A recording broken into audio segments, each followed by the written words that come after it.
Welcome back into the High School OT Press Box. Evan Moesta now joined by High School OT's Joel Bryant. Joel, a very exciting time.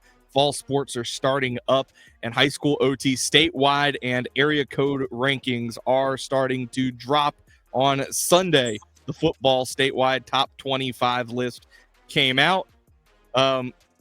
Let's dive right into it. West Charlotte, Joel, they are your preseason number one.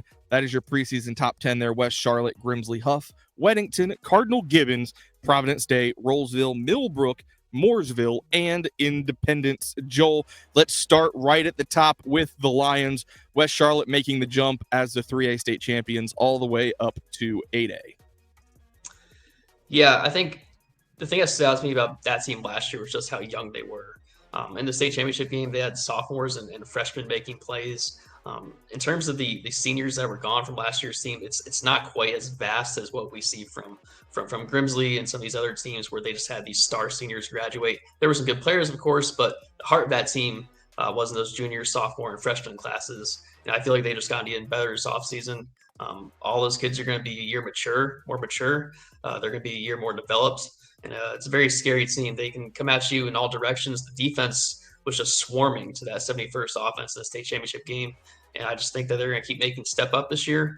In terms of them being number one over Grimsley, I think that was kind of a tough call. Obviously, Grimsley is the best player in the state, and the quarterback Faison Brandon.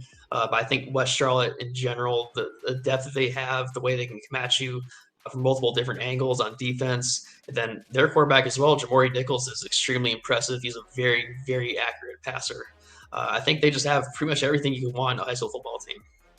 Yeah, you and I this morning were kind of going back and forth on, 1 and 2 and how those look, because there are a couple different ways that you can kind of look at these teams and picture them as a number one or a number two in the state. Both have very legitimate arguments, but I think one of the unique things is, as you said, it's not going to take very long for us to figure out the answer to this question, because they play each other week 1 in the Keep Pounding Classic at Bank of America Stadium. How exciting is that? It's very exciting. I can't wait to see the result of it. That's the reason why I'm sleeping pretty good right now. I'm not, tossing and turning over the 1 versus number 2, because we're going to find out very soon here. So it's not going to be like a big mystery that weighs on us all season. That game is going to be something. I mean, Grimsley has basically all of Faison's top receivers are back.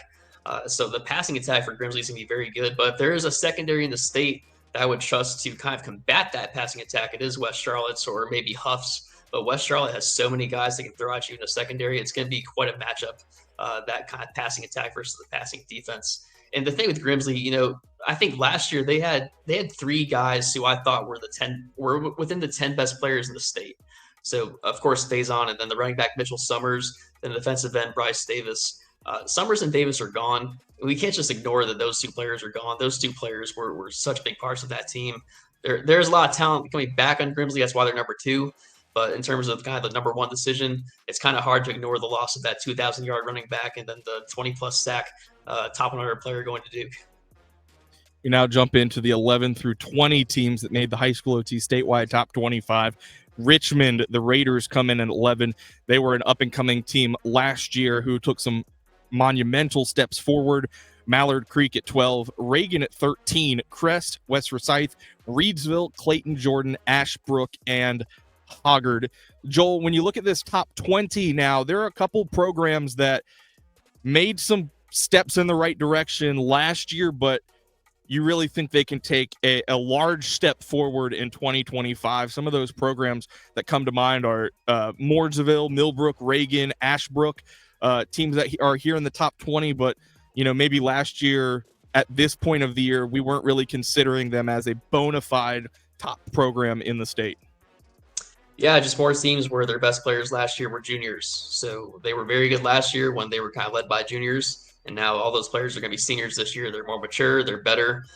Just really fascinating to see kind of the second step that these programs make. There's lots of teams in this top 10 to 20 area that I could imagine them jumping up in the top 10 very easily. It's just a matter of them kind of going out and proving it. This West Forsyth team at number 15, they might have the best offensive line in North Carolina. And there's a lot of new faces on that team, so that's why they're kind of at 15. They're very talented, but it's just kind of a wait-and-see game of how well are they going to mesh early on? Are they going to, take some time to get together to kind of get everything figured out? But that's a very talented team, especially on the lines. The 4-star PJ Dean, he's an incredible player. They have other guys in that line too who are also 300 pounds and can move people. So that's one of the teams looking forward to in this kind of 10 to 20 area. Reidsville, of course, obviously, they have two of the best players in the state in Kendra Harrison and Deontay Neal, but that senior class they just graduated was pretty good. There's some pretty good players in that senior class. So I wouldn't be surprised if they ended up in the top 10, but now they're kind of in a wait and prove it kind of area. Yeah, and as you had mentioned, West Forsyth, they're going to be in that conference there with Reagan, and Reagan made it pretty high for a team that has the record that they had a year ago. But I think one thing that, weighed in as a big factor to that, Joel, is the return of Jacob Smith, the NC State quarterback who missed a lot of last year with an injury. Yeah, Jacob Smith is one of the biggest arms in the state. Really, really good arm talent. They lost him so early last year, and they were still competitive.